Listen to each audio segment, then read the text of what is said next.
Athens, 420 BC. The city hums with debate, war, and philosophy. Among its crowded streets walks a man who owns nothing, writes nothing, yet will change the world forever, Socrates. He is not handsome. His face is broad, his nose flat, his belly round.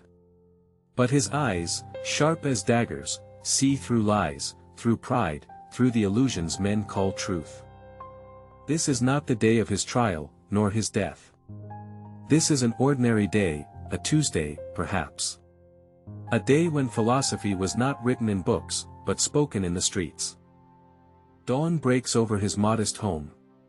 Socrates wakes on a simple straw mattress, the snores of his wife Xanthippe still echoing. He rises without complaint, without ceremony. Water from a clay jug. Bread from yesterday. No honey, no meat. Socrates eats little, desires less. Luxury, he believes, is a chain that binds the soul. His wife scolds him, again. He owes money. He contributes nothing. He wanders the city talking nonsense while their children go hungry. Socrates listens, nods, and says nothing. He kisses his sons goodbye, small hands gripping his rough beard.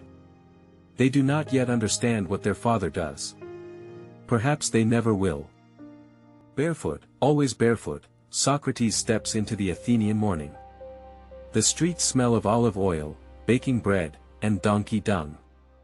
The city is waking. He walks past merchants, potters, slaves carrying water. Some nod in respect.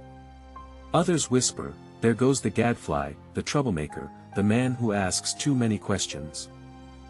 He arrives at the Agora, the beating heart of Athens. Here, democracy breathes. Here, ideas clash like swords. And here, Socrates hunts. A young aristocrat boasts loudly about justice. He knows what it is, he claims. His father is a magistrate. His education, expensive. Socrates approaches with a smile. "Tell me, friend," Socrates begins gently, "what is justice?" The question seems simple. The young man answers confidently. But the trap is already set. Question after question. Each answer leads to contradiction. The crowd grows. The young man stammers, sweats. His certainty crumbles like old pottery. Socrates never stops smiling. "I know nothing," Socrates concludes. "But now, perhaps, you know that you know nothing too." The crowd erupts, some laugh, some applaud, some glare with hatred. The young man flees in shame. A merchant pulls Socrates aside. "Do you want courage, virtue, truth?" Socrates asks him. "I want money," the merchant replies honestly. Socrates laughs, a deep, genuine laugh. At least the man knows himself. Hours pass. Socrates debates a general about courage, a poet about beauty, a sophist about truth. He owns no school, charges no fee. His classroom is the world. Young Plato watches from the shadows, barely 20, hungry for wisdom. He has heard Socrates destroy arguments like a sculptor breaks marble.